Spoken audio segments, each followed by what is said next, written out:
Constantino, ¿Qué huele? pound for pound.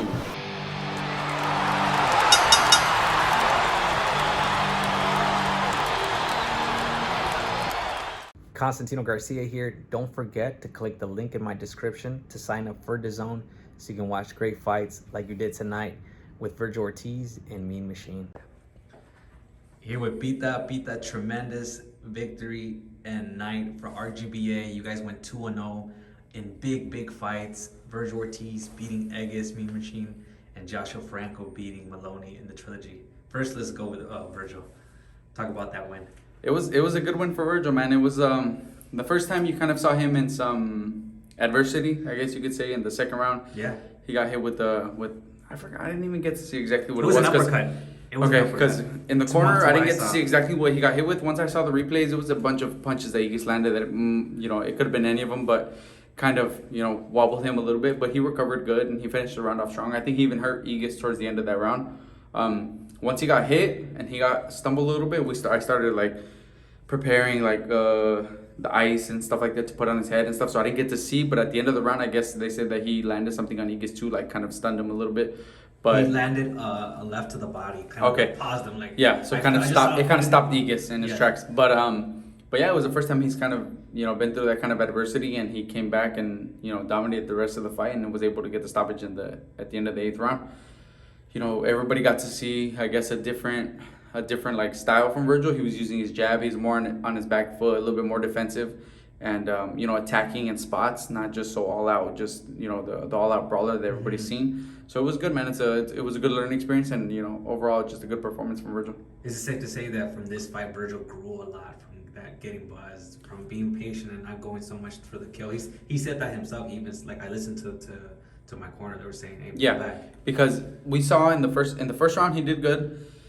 In the second round, when he got caught, even in the third a little bit, we saw him a little too aggressive. I guess he's so used to being able to just kind of attack guys and the guys kind of, because he said in the Maurice Hooker fight, then in the first round he hit him with a jab to the body and a few body shots and hit him up top, that he saw Maurice Hooker oh shit, kind of respect him a little bit too much, and that from there he knew he was going to dominate the fight.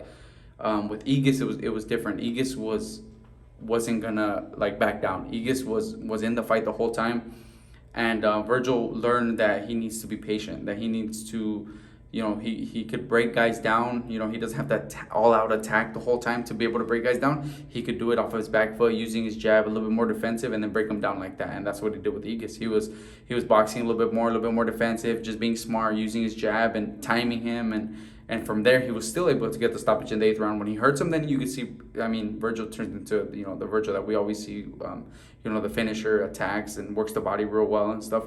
But those 5 rounds after the second, then, he was able to use his jab, be a little bit more defensive, and, just be patient. He learned a lot from this fight. I think you missed it because you came right over here to see the Franco fight, but both men had a beautiful moment. Egis welcomed Vergil to his locker room, and he told him, I kind of heard he was whispering, but he kind of said hey man, you're a better fighter than Crawford.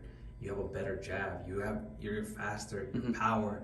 You're a tremendous fighter. Kind of hinting that he is a better fighter, and also saying he wants to watch that fight. Well, what do you think of that?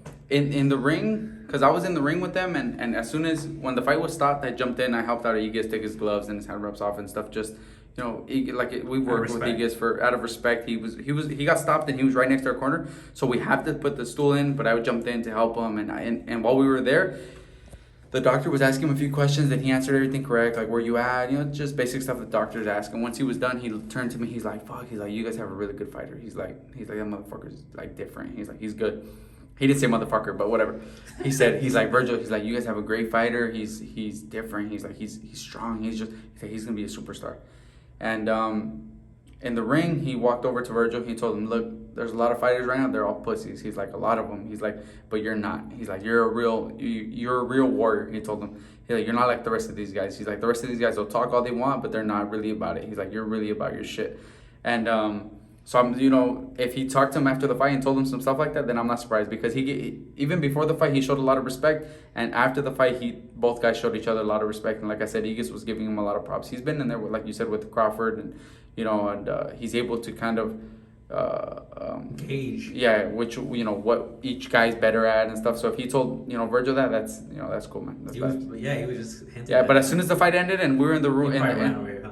in the ring, when we were in the ring, I took Virgil's hand reps off, his gloves off, and they announced the winner. We took some team pictures and stuff, and I looked on my phone, and the Ali guy had just finished. I was like, hey, I told Virgil's dad, because little Virgil had another interview too. I was like, hey, I gotta take off. Like, Franco's about to walk out. He's like, yeah, go. I fucking ran, and I ran straight to my room, and I started watching the fight right away. So I got to see the whole Franco fight. And obviously, Franco did his thing. He beat Maloney. Like, everything you said was true, like, as far as you saying that the second fight was a fluke, and this fight is going to show that Franco's the better fighter.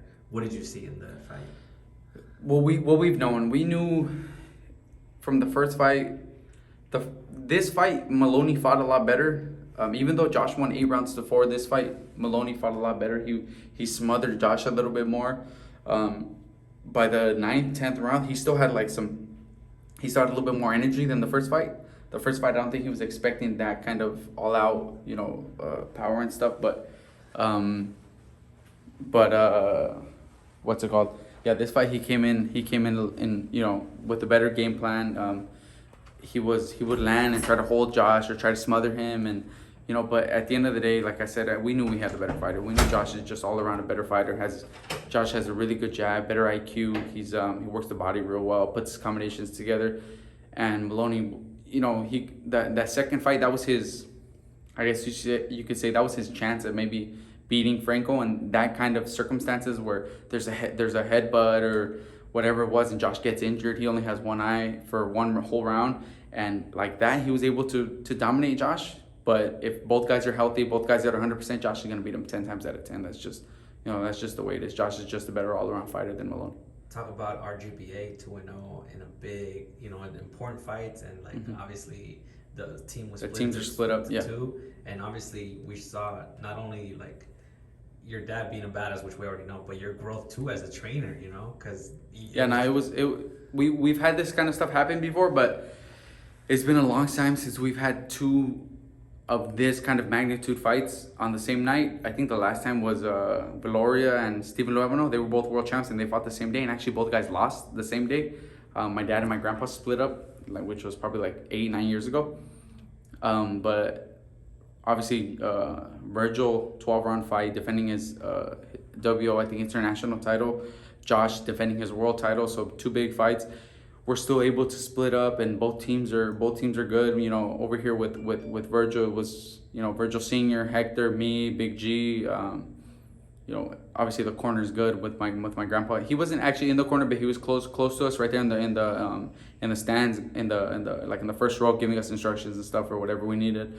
But we were able to, do a good job, I think, and Vergil came out with a win. Some, like I said, some adversity in the fight, and we were still able to control the corner and calm Vergil down and make sure he got the victory. Obviously, over there, my dad, Chepe, the whole team had, Jesse, they had the corner ready, and Josh came out with the big win. So it was big for our team, man. We had earlier in the year, we saw it. You see it all the time whenever any team or any corner, stuff like that goes through a few losses in a row. People start criticizing, people start questioning the corner and stuff. But we know we're one of the, we have some of the best fighters. We have one of the best gyms in the world, and it's just a matter of time before we were able to show everybody what the gym's all about. And tonight, with the two big wins, we're able to show it again, and maybe shut some people up, because shut a lot of people up. Yeah, it was. There's a lot of stuff that you see online. Oh no, these guys suck and this and that, and see what I mean? Like, they're no good and this and that. But as soon as we win both these fights, then everybody kind of backs up a little bit. It comes with it. We know now, and we've known for a while. But still, it kind of sucks whenever you see stuff like that. Like with Jose Ramirez's fight, it's without a doubt the two best fighters in the division. Only one guy's gonna win. Of course. If Josh Taylor wins, then congratulations to Josh Taylor. You know what I mean? Like he won fair and square. He won.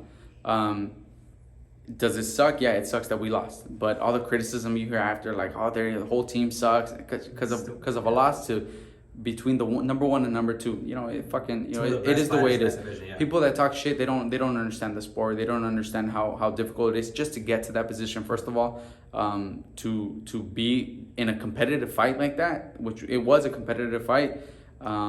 they don't understand. All they do is just fucking criticize from the outside and say, oh, they need to do this. But it's easy to say that from the outside. I always say it's hard as fuck to be a fighter, let alone a good fighter, let alone a great fighter is almost impossible. And that's, you know, you guys have elite level fighters in all divisions. People don't understand. We see that kind of shit all the time from fans and stuff, where they're like, oh, but this guy doesn't do this, and why don't they fight like this and stuff.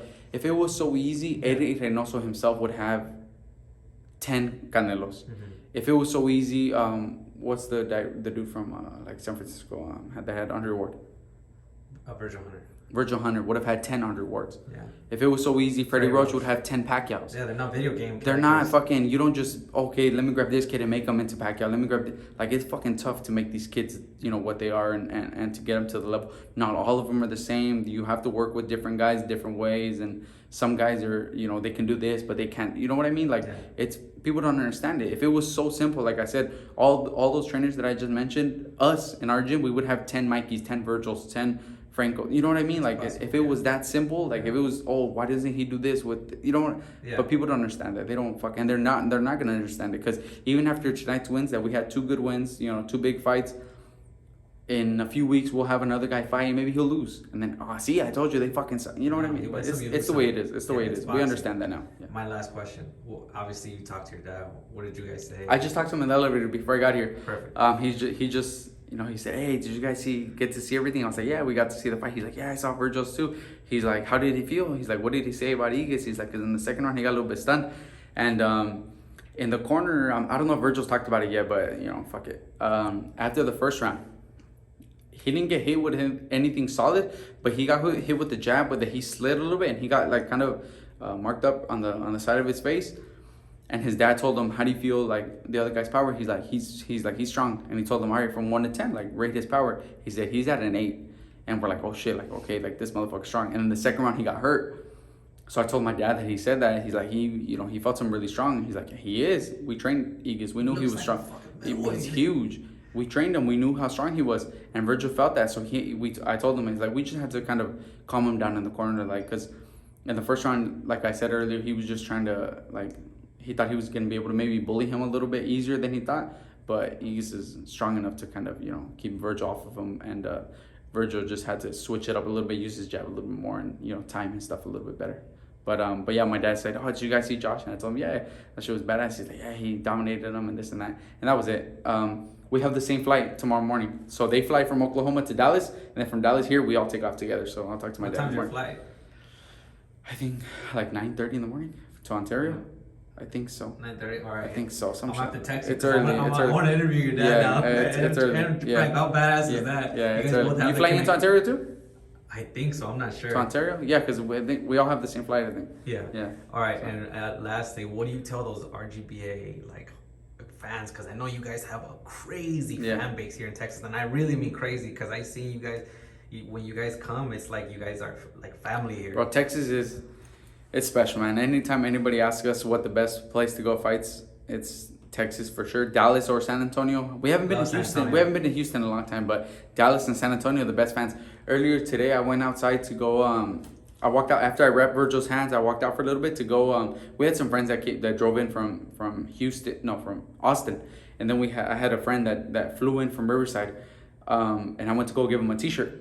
So when I walked out there, Hector Beltran went out with me, and I handed the shirt, but we just got mobbed by fans, and let me get a picture, that I had to just kind of give the shirt to, and I had to run back to the locker room because it was crazy, man. The fans here, they're honestly the best, man. You don't even compare, but, you know, just anybody in general that's, you know, been supporting the team, the sports, all of us, and, you know, like I said, we have so many people that'll talk shit after a few losses and stuff, but we have so many fans that just, you know, that stick with us and are commenting, and we say, you know, and everybody says, oh no, I don't pay attention. We look at all the stuff, you know what I mean? Even when the people are talking negative, we're looking at I see the Instagram posts, I see the comments that we get, and, you know, stuff like that. But you see so much support no matter what. Even though our guys lose, we get so much like love and support from people from all over the country and stuff. So just a big thank you to all those people, because, you know, we see all that stuff.